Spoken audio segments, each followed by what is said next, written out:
tag and the meta description.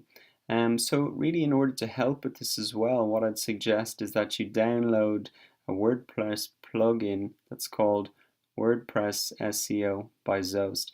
And the way that you find this and install it is really go to Plugins, Add New, and you can search for WordPress SEO by Zoast and install it. Once you've got it installed, this is really what it's going to appear like at the bottom of your page. And so you can see that the SEO title has really been pulled from the title that I've typed in there.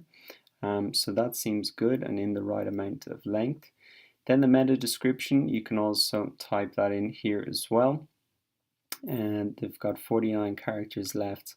So obviously I could flesh that out and work on it a little bit more. But as you can see, I've started with an action word and it's including my keywords as well. So this is roughly what it's going to appear like in the search results.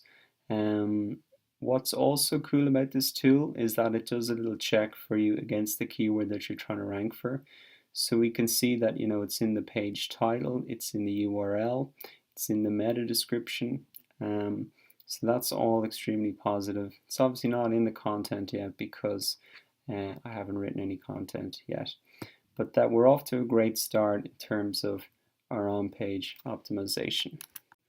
So now that we've covered on-page optimization, we want to move on and focus on off-page optimization, and in particular, building powerful backlinks for your site. So if you remember in a previous lecture, I explained that Google sees a link to your site as a sort of vote of confidence, that your content is great, that you're an authority on a particular subject, that you're a trusted entity in this space. And really, Google takes all those links, they look at them, and they say, whoa, if everybody's linking to them, they must be great. And as a result, they rank you a lot higher in the search engine results. What's crucial to remember is that not all backlinks are created equal. And because we want to really focus on the most powerful quality backlinks, in this lecture I wanted to talk a little bit about the types of links that really matter, and at a high level, what are the strategies that you can use to get these. So now let's talk about the characteristics of powerful backlinks, and these are the links that really matter. So the first characteristic is that the link comes from web pages that are relevant to your niche. So Google's pretty smart at understanding the content of a web page and a website and what it's about, and what they really like to see is links from web pages that are relevant to your niche. So let's say, for example, you have a site that's about drones and you get a link from a site that's about something completely different like babies or cars. Well, Google's not going to give that as much as importance as if a link from another site that's related to drones and in the same area as you, because obviously the site that's about drones is a better authority on determining if your content is good, if it's relevant, if it's better than anything else out there. And that's why they give more weight to a link from a relevant web page to the niche that you're in. So the second characteristic of a powerful backlink is one that comes from a ranking web page. Obviously, a vote that comes from somebody who's already got a lot of authority is a great indication that your content is good, and this is why it's so important to try and target web pages that have authority, that are in your niche, and get links from them. Now, the third characteristic of a powerful backlink is one that uses anchor text effectively. So I've spoken about anchor text before. Really, that's just the text that the hyperlink is contained within. So here's an example. I've got click here, that's the anchor text, and then I've just got google.com, that's the link in there. So really, the reason that anchor text is so important is because Google sees this as an indication of what your site is really about. So instead of just having anchor text like click here, what we really want to try and encourage is to have our keywords in the backlinks that people are linking back to our site. And that really gives Google a good indication of what our site is about. When they see that our site, say about drones, and they see the anchor text that says drones, then obviously the rank is a lot higher. Now, it's very important to remember that to look natural, we don't want to have every backlink pointing to us saying drones. You want to mix it up, make it look natural. So you might have drones, you might have your brand name, you might sometimes have click here, you'll have synonyms for drones.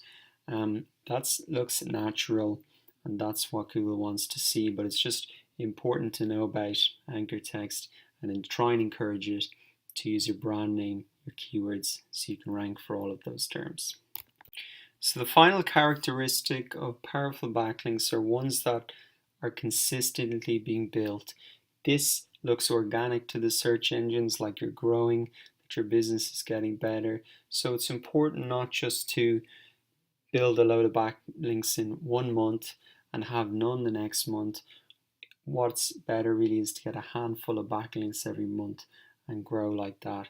That looks natural, and that's what the search engines want to see. So really, to sum it up, we want to focus on quality links. We don't want to focus on just low quality loads of links. Really, what's effective is honing in and trying to get links that are following these characteristics. So now that we know the types of links that really matter, let's have a look at how do we get these links. And earning them naturally is really the best way. So you should view link building as really a byproduct of building something that's genuinely worth linking to, whether it's your products, your services, the content that you produce, or the opinions that you share with your industry and peers. So this type of link is known as an editorial link, and it's really where somebody places a link within the body of a content, and it's kind of specifying a resource. So I'm sure if you've ever written a blog post, you've naturally linked off to something great you found, or even if you've ever written an email and you've linked off to some great resource that you say to somebody, you should check this out. So it's really a form of citation on the web, and it generally just indicates that the destination of the link is the original source of the data, the idea, the concept, or this statement. So this is very natural. I'm sure you've done it yourself, and so this is the best type of way to get links. So the second way to get links is to do manual outreach, and literally this is actually emailing bloggers and webmasters and asking for links. Now I see this really as a supporting activity to the natural way of getting backlinks, which really is creating something really great that people naturally link to. But sometimes you need to develop the link opportunities, you need to draw their attention to your new content, and you really want to maximize the links for your content campaigns. So this is not something that's kind of dodgy. I think if you really create a very good value proposition by explaining to them why the link target is so good and why creating links is in their best interest. So later on in the course, I'm going to show you a couple of strategies about how to do this in a very effective way that's beneficial for both you and the person linking to you. Okay, great, and that concludes this lecture. I know that was kind of high-level stuff, but I think it's really important to set the context of what we're really going after here, because these are the strategies that we're going to be pursuing in the next section, these type of strategies to build powerful backlinks from sites that are within our niche and on a consistent basis as well. So really important to take the time to lay that out. And now let's move forward to some other clarifications in our link building introduction section. So in the last lecture we talked about the best ways to build links for your site, but there is another way, and it's actually paying for the links. So I just wanted to call this out separately on a lecture and discuss it a little bit, because it may be something that you've seen, heard about, and so let's explain a little bit more about this. Paying for links really comes under the heading of Black Hat SEO.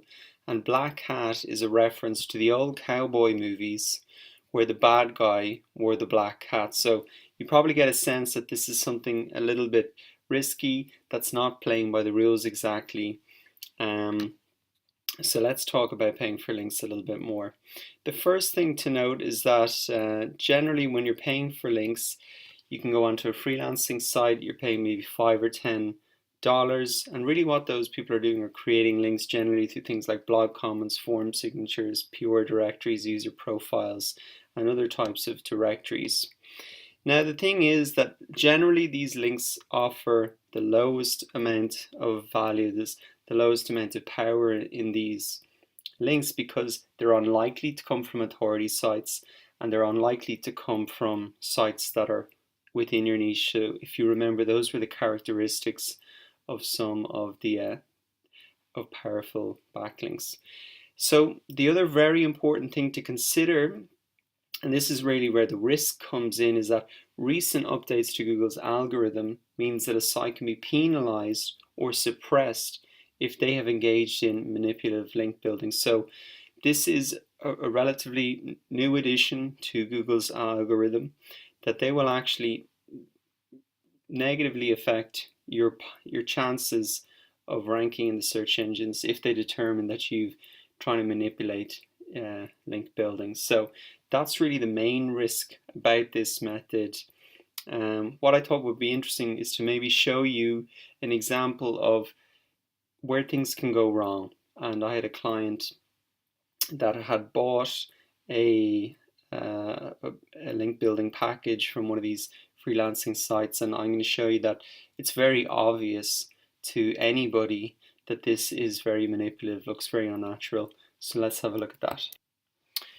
Great, so this is the client that I was saying that had bought the backlinks package, and this is just a screenshot because I didn't want to kind of show who it was.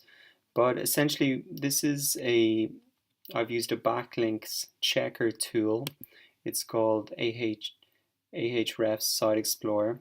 We're going to look at this, how to check backlinks profile, a bit more in more detail in a further lecture. But really the important point here is that you can see that this looks very unnatural. They have almost no links, then a huge surge in a very short space of time, and then a lot of them have dropped off as well. So you can see that a lot of the do follow links, these are the blue ones, the new links, were then subsequently lost. So it looks very unnatural, and if we can see it so obviously like this in a backlinks checker tool, you can be sure that Google picked up on this as well.